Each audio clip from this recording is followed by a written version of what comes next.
Hi. It's that time of the year, or rather, it's a little past that time of the year. It's time to belatedly celebrate my channel anniversary. The actual date of my first upload is March 27th, but the month of March was not ideal. So we're just doing a little late. It's fine. Happy 5-year anniversary to me. For my anniversary, I always like to do these videos where I let you guys submit your hot takes, your unpopular opinions, etc., and I react to them. It's not a format of video that is as algorithmically friendly as it used to be, but it's tradition, and I think it's such a fun way to interact with you guys. It's also a really interesting way to just kind of gauge the state of the collecting community. And what I've gauged is that you guys feel very strongly about the whole nylon versus saran debate. There were more than a few very passionate submissions about that. Which, by the way, thank you guys for all the submissions. I got close to around, almost 600 this time, so unfortunately, I cannot feature them all. I picked a lot of them completely randomly, but there were a few I did specifically want to put in here because I just thought they'd be fun to talk about. Alright, so let's get on with the celebrations. Let's get into it. People are very Japan blind when it comes to Licca. A lot of modern Licca is the same quality as modern Barbie, just better design. Starting off with a pretty spicy one, and one that I actually do not entirely disagree with. Licca-chan is not incredible quality. At least her most basic playline products aren't. The Licca Castle stuff, in my experience, is pretty immaculate, but also much more difficult to acquire. I had to actually travel to Japan to get mine. Anyways, yes, playline Licca quality, I do think, leaves something to be desired, especially if you're used to a certain standard of playline doll. I think like Bratz, LOL OMG, or early Rainbow High, etc. But the statement kind of says it all, right? Licca is better designed, and that's where she'll always win for me. And why I personally don't mind the more middling quality. Design, to me, is the most important factor. Quality is important too, don't get me wrong, but I will always prefer a great design with subpar execution more than I would want excellent execution but a boring design, which is a personal thing. Yeah, some people are the total opposite, and that's fine. Licca is also generally just more in line with my personal aesthetics. I love dolls that are super sugary, super sweet, super cutesy, which is not something you usually get with a lot of American brands, especially these days. So when it comes to what I personally look for in dolls, Licca-chan has almost everything I want, and that's why she'll always be number one to me. I'll always be her strongest soldier. More people should give 1/3 scale dolls, smart doll, Volks, a try. I'd rather have one really good doll than 20 mediocre ones. I agree. I think a lot of collectors are... And I say this speaking from experience, actually, but I think a lot of collectors are a little intimidated by dolls of a larger scale. And let's be real, a doll that is also at a much higher price point. Personally, it took me probably 5 years of looking in from the outside before I took the plunge, and I got my Dolphy boy over there. And he is absolutely, unequivocally, one of the best dolls that I own. It's definitely a little difficult to conceptualize if you are someone who mainly collects at the playline level. Can I get as much gratification from one very expensive doll than several more inexpensive ones? Which, I can't answer that for you, obviously, but I think it's worth taking into consideration, absolutely. Especially if you feel yourself getting burned out from collecting playline dolls. And looking at a lot of these submissions you guys gave me, I would wager that is a pretty significant portion of you guys. It's not a realistic option for everyone, that's valid, but it's something I can advocate for. Yeah. And it doesn't even have to be one or the other. Like, I have both, but if regular Playline releases aren't fulfilling you and they don't make you happy to spend your money on, then it's definitely worth thinking about, considering other options as far as doll collecting goes, for sure. Children do notice when a toy is bad quality, and saying something can be made poorly because it's just for kids is a freaking cop-out. Growing up, I could tell when something was poorly made or corners were cut. If kids nowadays don't like dolls, it's most assuredly because of cost-cutting measures resulting in a poor product overall. Absolutely, 100% could not agree more. Every time this discussion comes up, I think about when I was a kid and I would have like play sets or doll houses and how much I hated when they would print shelves or cabinets into the walls or furniture. I found it so frustrating because I was like 6 years old and I didn't know anything about budget restrictions or profit margins. I was just personally insulted that they were diminishing my experience. Why can't I have a real lamp or a bookcase in my dollhouse? Something being made for kids does mean it needs to be practical on some level to accommodate for play and tiny little child hands. But that's an entirely different thing from cutting corners for profit reasons. Kids deserve nice things too. Kids deserve toys that are long-lasting and provide enrichment, which you think would be one of the most uncontroversial statements you can make, but oh, well, that's the doll community for you. Current Rainbow High is better than pre-soft reboot Rainbow High. I know that people don't like the new dolls because they have less articulation and don't come with stands, but I can look past that. The new designs are much more fun and interesting, and I love how their colors are more vibrant. For a doll line called Rainbow High, you'd think that they'd be like that from the beginning, but no. Like, we did have a few vibrant colors in the pre-slime era, but a lot of the dolls were kind of muted and boring. I just feel that the modern Rainbow High dolls work better with the concept of a Rainbow High than the old ones. You look at any Violet Willow doll designed past 2024 and you tell me there's a god.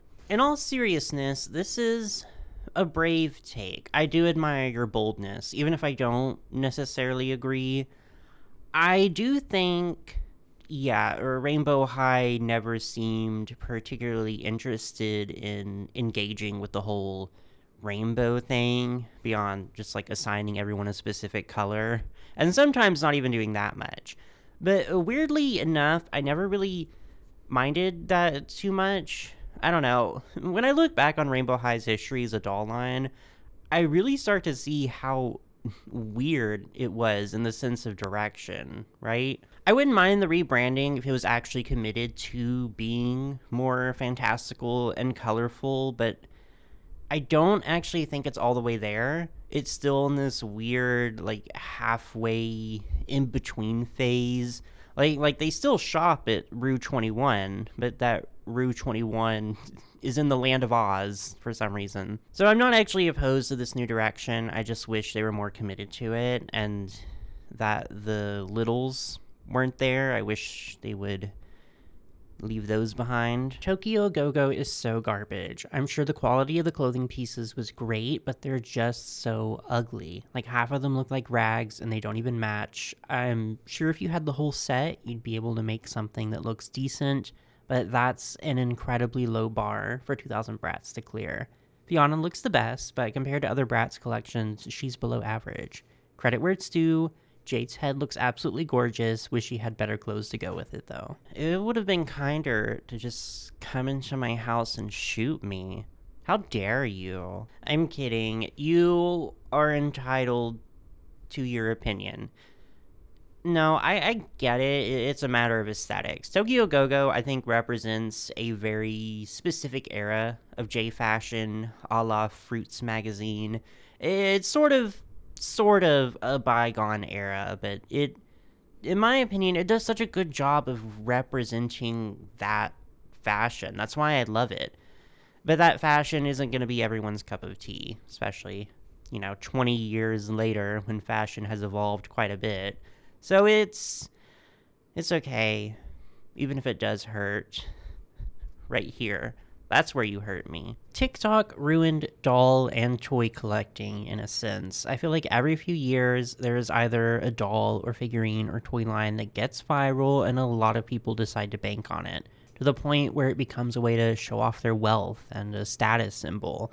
Yes, I'm the friend that's too woke. It happened with Blythe some time ago, with Bratz around 2020, Sunny Angels, Smeeskies, Sylvanian Families, and more recently with Monster High. Of course, everyone is entitled to spend their money how they want, and I believe at least some of those people are getting into collecting in a genuine way, but seeing people brag about how they bought G1 Elizabeth or Felicia for objectively scalper prices is just... okay, we get it. You're rich. It sucks because it just inflates doll prices on the secondhand market, making them inaccessible to more and more people. There was more to this one, but it was quite lengthy, so I apologize to the one who submitted it. You were right, and you should say it. I just couldn't fit it all. But yeah, I agree. TikTok has had absolutely disastrous consequences on collecting communities, and there is honestly an abundance of evidence to support that claim. And I really do hate to accuse people of trend hopping when they join a hobby, because something becoming popular is obviously going to introduce more people to it. And a good portion of these people might be genuinely interested in this hobby. It isn't their fault they learned about it from TikTok. But that's the exact reason I'm not on TikTok. I just couldn't stand it. Maybe I'm throwing stones from a glass dollhouse, but it was so frustrating to see people drop so much money on building a collection from scratch, like literally over the span of a few weeks. And then a month later, they have a new collection, and it just so happens to be whatever's popular. And the way these people talk, I don't know, there was something dark-sided about it. It wasn't about celebrating the history or the artistry. It was always just, look at how much stuff I have. Don't you wish you were me? Don't you wish you could spend as much money as I can? Don't you want to buy more stuff so you can be closer to being me? It was so soulless. And there were people who have been doll collectors for all of, 3 weeks, acting like they were the utmost authority on dolls and their history, and that got under my skin too. I'm a Virgo. The worst thing you can ever do is act like you know more than me about one of my hobbies. That's just unforgivable. But that's honestly a whole rant on its own. That's why I'm not on TikTok anymore. It's frustrating. It's unfulfilling, among other things. Mattel should really stop with repros of dolls from the year 80 to 90s. There are so much dolls of the 2000s that deserve reproductions, like the old Barbie movies series, Barbie Top Model series, or even the collector line on the Location series, and even more series. No, seriously, it is so annoying how Mattel acts like there was just some unknowable black void between 2001 and 2014. They would literally die before they acknowledge the early 2000s. I don't get it. The early 2010s, sure, I get why they're kind of sore about that era, but the early and the mid 2000s were great years for Barbie. Excellent dolls, historic contributions to pop culture, the exact era that my generation is extremely nostalgic for. But no, Barbie disappeared after 1996 and sprang back into existence after they summoned Millie from the beigest and most boring corner of hell. With how money-hungry Mattel is, you'd think reproductions of dolls from the early movies, like Princess and the Pauper or Swan Princess, would be a no-brainer, right? Monster High has one of the worst, if not the worst, collecting communities because everyone is completely controlled by FOMO and nostalgia and will buy literal slop from Mattel if it has the words Monster High's Collector on it. Not to mention people still buying overpriced dolls from resellers. Remember when Bratz fans refused to buy the Katie doll from resellers? I don't see Monster High fans being able to do that, ever. Honestly, yeah. I'll be the first to admit that I don't always see eye to eye with collectors who primarily focus on Bratz. And the same could be said for anyone who primarily collects only one brand, because our priorities are just so different when it comes to dolls. But the Bratz fandom earned my eternal respect during that whole Mean Girls debacle. Like, genuinely, talk about standing on business, right? It's because of them that I was able to buy Regina for just a little over retail cost. Conversely, yeah, I hate to say it, but I just don't see that same energy from the Monster High fandom. When a Skelector drops and sells out, pretty often I immediately see people opening up eBay and buying them from a reseller. And I really don't mean for this to be like a scathing critique or anything, because obviously this is a very broad statement. There are plenty of exceptions on both sides and both communities. It's just my observations are generally in line with this submission. Yeah. The Barbie basics you create wigs do not look bad. They do. They do look bad. The G1 ghouls are so nasty to each other in the webisodes. Someone was always betraying someone, picking on each other, especially Cleo and Nephra, or straight up being vampire racist. Draculaura cheated on Claude in one of the movies. I don't get why people liked it. I love the media from G1 Monster High, all the webisodes and the movies. I really do. But this is one of the submissions I handpicked because it made me remember. Okay, first thing, you are actually pretty correct, and it was actually like such a big point of contention among critics of Monster High that the webisodes were too mean-spirited and the characters acted like bullies, to the point that Mattel in correction partnered with an anti-bullying campaign, and they made Monster High-ified versions of the founders of that organization, and they put them in a webisode where they put all the characters in this, like, magical therapy booth, and Cleo, who at this point was treated mostly like the main antagonist of the series, went in, and that was her turning point in the series. That was her redemption. That was what made her stop being a bully in canon. And looking back on that now, it's like, man, what a time. And actually, the webisodes did get a lot better after that. I used to really love the Disney Illy dolls, but I'm so sick of seeing Stitch and Minnie. I feel like Disney just gave up on the line, and it makes me sad. You know, maybe it's just because I'm so out of touch with Disney these days, but are Stitch and Minnie, like, those girls? Are they that popular with the masses that they can't possibly give anyone else a turn? I feel like Disney is one of those franchises where, like, even the most obscure characters have a ridiculously dedicated fan base.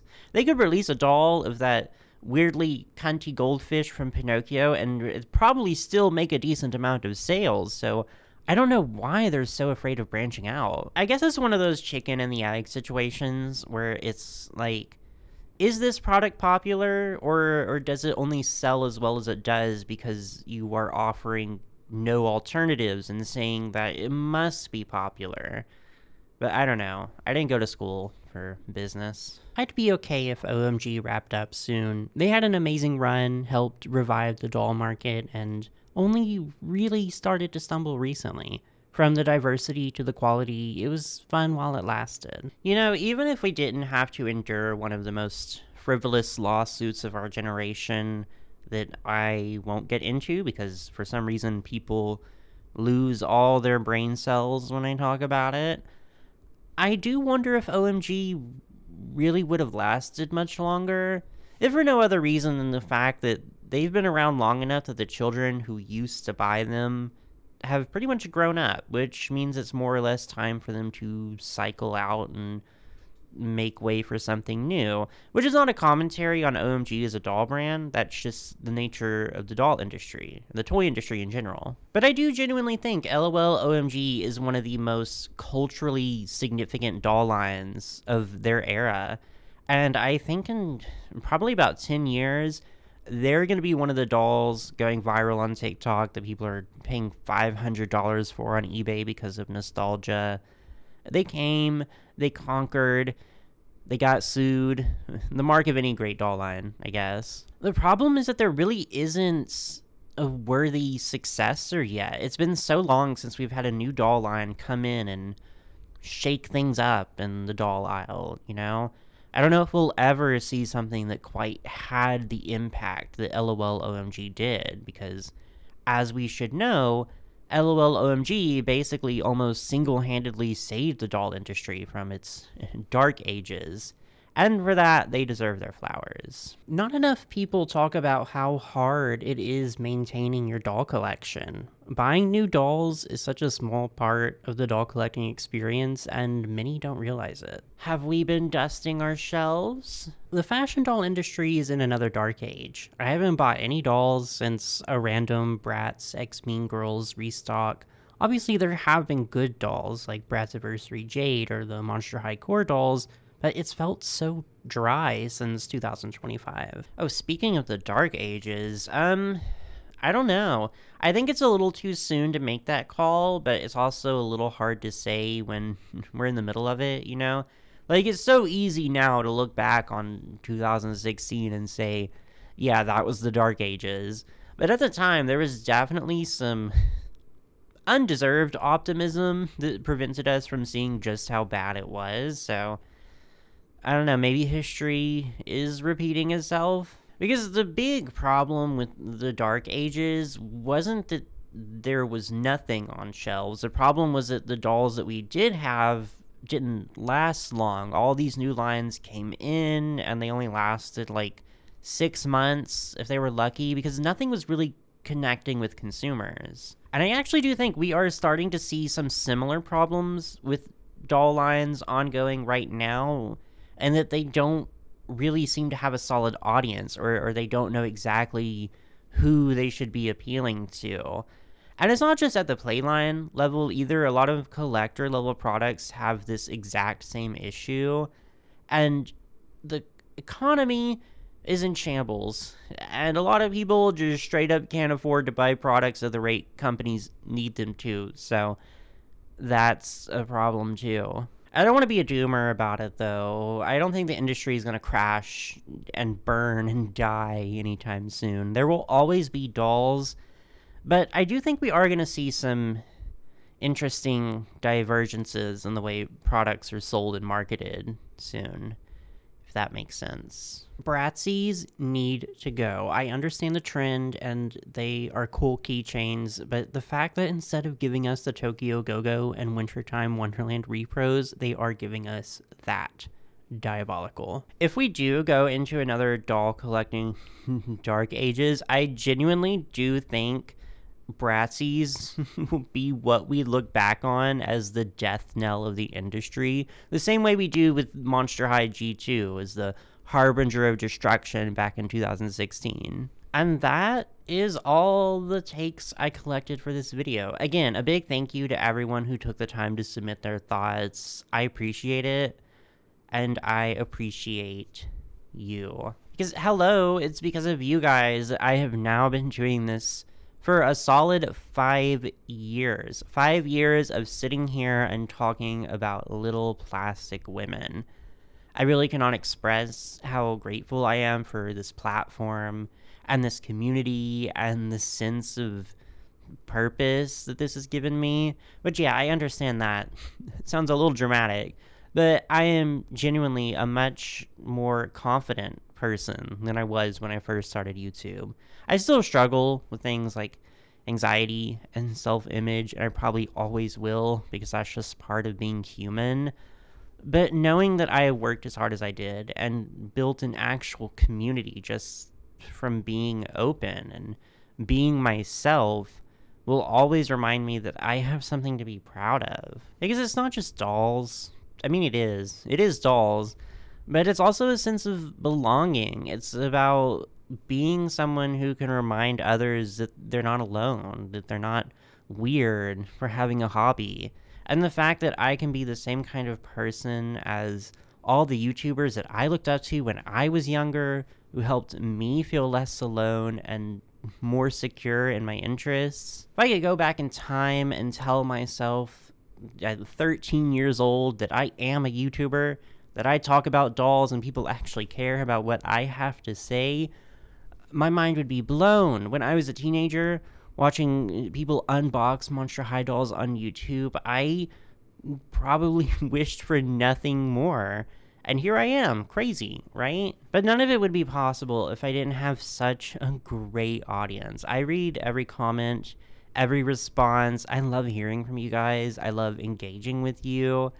And when I get comments that say that you look forward to my videos, that I make your day, that I help you get through work shifts, even 5 years later, there's like this sense of, no, there's no way they're talking about me. No way am I that interesting.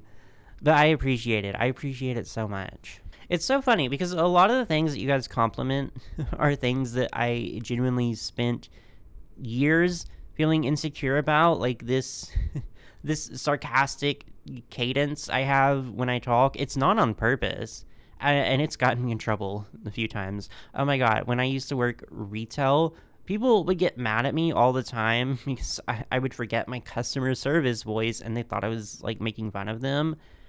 That's just how I talk. Or the fact that I speak very quietly and kind of languidly. I do still get comments from time to time that tell me I talk too slow, but that's how I am. Or even the fact that I'm talking about fashion dolls. You know, that's something I still have a hard time being open about to people I know in real life. I never know how they're going to react or what they're going to think. So I'm happy to have this space where I really can just be myself and talk about the things I love. It really is that simple. So happy 5 years, darling dolls, and here's to many more, assuming the industry doesn't collapse and I run out of things to talk about.